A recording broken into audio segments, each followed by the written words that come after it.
Want to accept multiple currencies in your WooCommerce store? Here's how to add global support and boost international sales. First, install the WooCommerce Payment Gateway Currency plugin from your WPFactory account.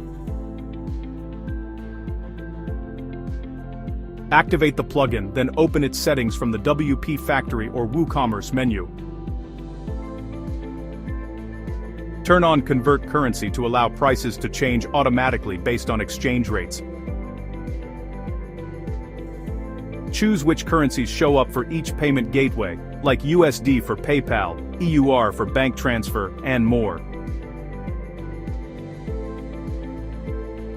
Control where conversion applies, cart, checkout, emails, and decide how customers see rates and symbols.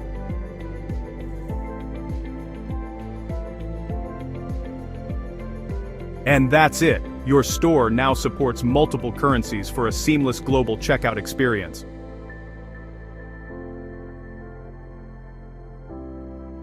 For the full step-by-step guide, check the article on WPFactory.